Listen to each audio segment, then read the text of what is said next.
Hello అండి, welcome to Madhu lessons. ఈరోజు సాక్షి పేపర్లో భవితాలో సైకాలజీ గురించి కొన్ని ఒక 30 బిట్ల దాకా ఇచ్చారు. ఎస్ఏ అలాగే ఎస్జిటి రెండిటికి ఉపయోగపడతాయి అన్నమాట. ఒకసారి చూద్దాం వాటిని. బోధనాభ్యసన కార్యక్రమాలను సమీక్షించి భవిష్యత్ కార్యక్రమాలను ప్రణాళికలను రూపొందించుకోవడానికి తోడ్పడేది ఏది? బోధనాభ్యసన కార్యక్రమాలను సమీక్షించి భవిష్యత్ కార్యక్రమాలను ప్రణాళికలను రూపొందించడానికి తోడ్పడేది బోధనా లక్ష్యం, మూల్యాంకనం, విద్యా ప్రణాళిక, వార్షిక ప్రణాళిక. సమీక్షించి భవిష్యత్ కార్యక్రమాలను రూపొందించుకోవాలంటున్నాడు కాబట్టి ఇది ఆన్సరు మూల్యాంకనం, ఆప్షన్ 2 మూల్యాంకనం. తర్వాత ప్రస్తుతం మనం వేటి ద్వారా విద్యార్థుల ప్రగతిని తెలుసుకుంటున్నాం?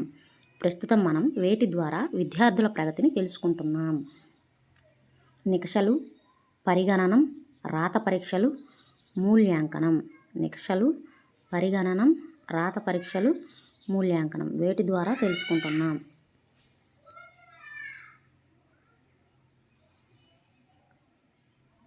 రాత పరీక్షల ద్వారా తెలుసుకుంటున్నాం. తర్వాత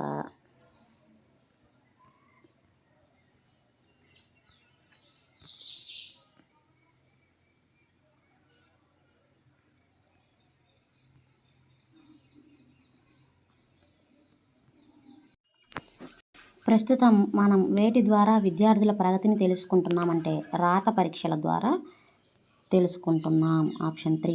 తర్వాత రాత పరీక్షల్లో పలు లోపాలను సవరించి విద్యార్థి మూర్తిమత్వాన్ని సరిగా అంచనా వేయడానికి, శాస్త్రీయంగా ఫలితాలు విశ్లేషించడానికి తోడ్పడేది ఏమిటి? రాత పరీక్షల్లో పలు లోపాలను సవరించి విద్యార్థి మూర్తిమత్వాన్ని సరిగా అంచనా వేయడానికి, అలాగే శాస్త్రీయంగా ఫలితాలను విశ్లేషించడానికి తోడ్పడేది ఏమిటి? నేను డైరెక్ట్గా ఆప్షన్ చదవట్లేదు, ఆన్సరే చదువుతున్నా. మూల్యాంకనం. తోడ్పడేది మూల్యాంకనం. తర్వాత ప్రస్తుతం మన పాఠశాలల్లో అమలులో ఉన్న బోధన ఏమిటి?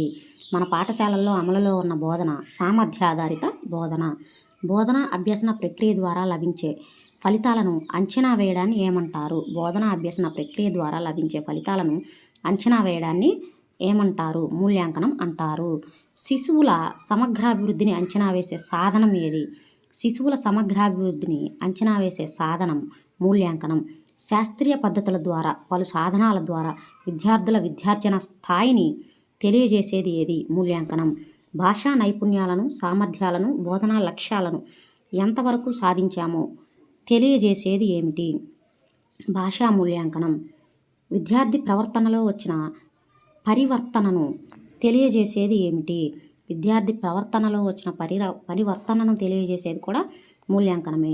5వ తరగతి విద్యార్థులకు రాత పరీక్షల భారత్వాన్ని విద్యావేత్తలు ఎంత శాతంగా నిర్ధారించారు?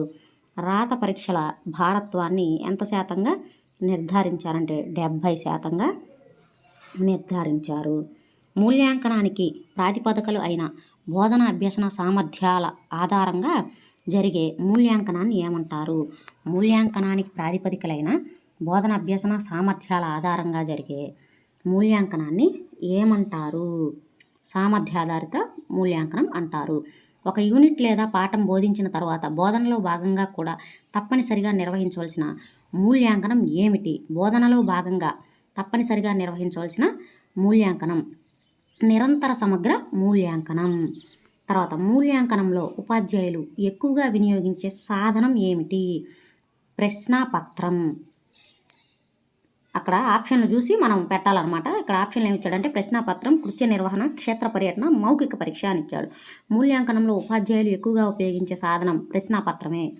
ప్రశ్నాపత్రం జవాబులకు ఎన్ని పర్యాయాలు విలువ కట్టినా మార్కుల్లో మార్పు రాకపోతే దాన్ని ఏ లక్షణం అంటారు? ఏ లక్షణం అంటారండి? విశ్వసనీయత అంటారు. కాలం మారిన, వ్యక్తులు మారిన, విలువలు లేదా ఫలితాలు మారకపోతే అది ఏ లక్షణం? విశ్వసనీయత. పక్షపాత ధోరణికి తావులేక, వ్యక్తులు వస్తువుల ప్రభావం ఉండక సార్వజనీనమైన ప్రశ్నాపత్రాలు ఏ లక్షణం ఉంటుంది? సార్వజనీనమైన ప్రశ్నాపత్రాలకు ఏ లక్షణం ఉంటుంది? వస్తునిష్టత వస్తునిష్టత ఉంటుంది. ఏ ఉపాధ్యాయుడైనా పరీక్షలు సులభంగా నిర్వహించగలిగితే అది ఏ లక్షణం గల ప్రశ్నాపత్రం. ఏ ఉపాధ్యాయుడైనా సరే సులభంగా గనక పరీక్షను నిర్వహించగలిగితే అది ఏ లక్షణం కలిగిన ప్రశ్నాపత్రం. ఔపయోగికత కలిగిన ప్రశ్నాపత్రం. ఉపాధ్యాయులు తయారు చేసే పరీక్షా పత్రాల్లో దేనికి తగిన ప్రాధాన్యం ఇవ్వాలి. దేనికి తగిన ప్రాధాన్యం ఇవ్వాలంటే ఇప్పుడు కూడా ఆప్షన్లు అవసరం. చూడండి, జ్ఞానం, అవగాహన, మానసిక చలనాత్మక రంగం, పైవన్నీ ఆన్సరు పైవన్నీ. ఇవన్నిటిని దృష్టిలో పెట్టుకొని ఉపాధ్యాయుడు ప్రశ్నాపత్రాన్ని తయారు చేయాలి. తర్వాత 19ది విద్యార్జన నికషకు గల నామాంతరం ఏమిటి? విద్యార్జన నికషకు గల నామాంతరం ఏమిటి అంటే ఇంకో పేరేంటి అని అడుగుతున్నాడు. ఇది విద్యా సాధక నికష, విద్యా ప్రయోజన నికష, విద్యా ఉపలబ్ధి నికష. 1, 3 ఆన్సరు 1, 3 విద్యా సాధక నికష, విద్యా ఉపలబ్ధి నికష. తర్వాత తెలుగు వాచకంలో ఒక పాఠం లేదా ఒక యూనిట్ బోధన చివర విద్యార్థుల ప్రవర్తనలో వచ్చిన మార్పులను తెలుసుకోవడానికి పనికొచ్చేది ఏమిటి? నికష. నికష వల్ల లభించిన సామూహిక ప్రమాణాల ఆధారంగా ఇతర విద్యార్థుల ప్రగతితో పోల్చి చూడటాన్ని ఏమంటారు? సూత్రాధారిత నికష అంటారు. విద్యార్థి తానుగా సాధించిన ప్రమాణాల ఆధారంగా అతని ఫలితాలు పోల్చి చూడటాన్ని ఏమంటారు?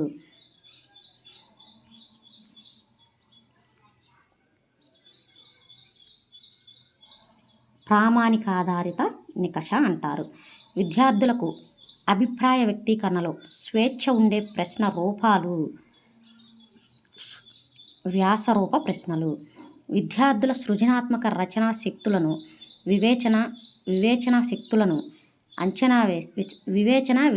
శక్తులను అంచనా వేసే ప్రశ్న రూపాలు ఏమిటి?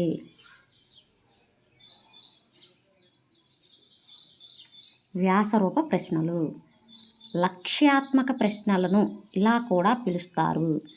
లక్ష్యాత్మక ప్రశ్నలను ఎలా పిలుస్తారంటే లఘు సమాధాన ప్రశ్నలు అని లక్ష్యాత్మక ప్రశ్నలను ఇలా కూడా పిలుస్తారు అంటే వస్తునిష్ట ప్రశ్నలు అని పిలుస్తారు. ప్రస్తుతం పలు పోటీ పరీక్షల్లో ఉద్యోగార్థులను ఎంపిక చేయడానికి ఎక్కువగా వాడుతున్న ప్రశ్న రూపాలు ఏమిటి? ప్రస్తుతం పలు పోటీ పరీక్షల్లో ఉద్యోగార్థులను ఎంపిక చేయడానికి ఎక్కువగా వాడుతున్న ప్రశ్న రూపాలు లక్ష్యాత్మక ప్రశ్నలు. రిక్త పూరణ ప్రశ్నలు అంటే ఏమిటి? రిక్త పూరణ ప్రశ్నలు అంటే ఖాళీలను పూరించే ప్రశ్నలు. విద్యార్థుల్లో అవగాహనను పరీక్షించడానికి, సంబంధం లేని అంశాన్ని వేరు చేయడానికి తగిన లక్ష్యాత్మక ప్రశ్నలు ఏవి? వర్గీకరణ ప్రశ్నలు.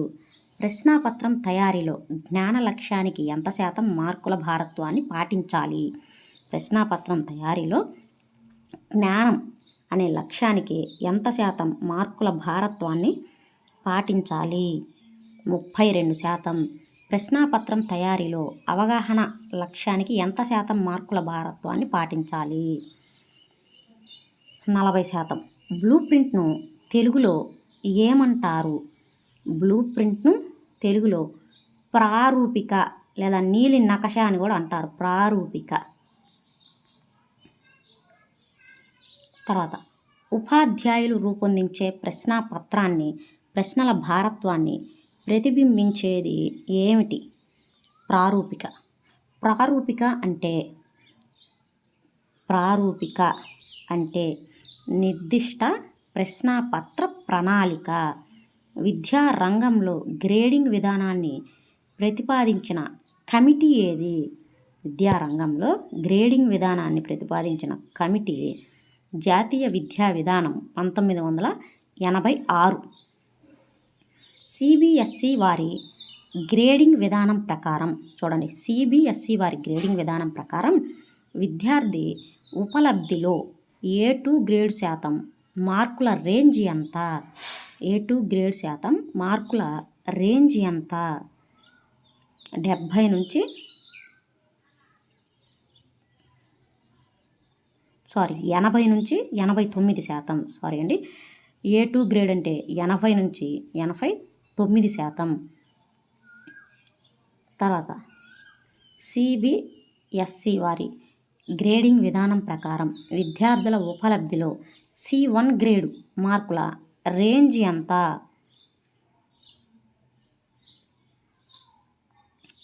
50 నుంచి 59%. నియోజనాలను ఇలా కూడా అంటారు. నియోజనాలను ఏమంటారంటే నిర్దేశాలు అంటారు. బోధన అభ్యసన సోపానాల్లో భాగమై విద్యార్థుల చురుకైన అభ్యసనానికి దోహదపడే ప్రశ్నలు లేదా వ్యాసక్తుల రూపంలో ఉండే వాటిని ఏమంటారు? నియోజనాలు అంటారు. స్వల్పకాల వ్యవధిలో నిర్వహించడానికి అనుకూలమైన ఒక అంశాన్ని బోధించిన వెంటనే పరీక్షించడానికి అనువైంది ఏమిటి? స్వల్పకాల వ్యవధిలో నిర్వహించడానికి అనుకూలమైన ఒక అంశాన్ని బోధించిన వెంటనే పరీక్షించడానికి అనువైనది ఏమిటి అంటే పఠనం. ఇది సైకాలజీ సాక్షి పేపర్లో ఇచ్చిన సైకాలజీ టెట్ డిఎస్సికి సంబంధించింది. అలా ఎస్ఏ అలాగే SGT రెండింటికి సంబంధించింది అనమాట.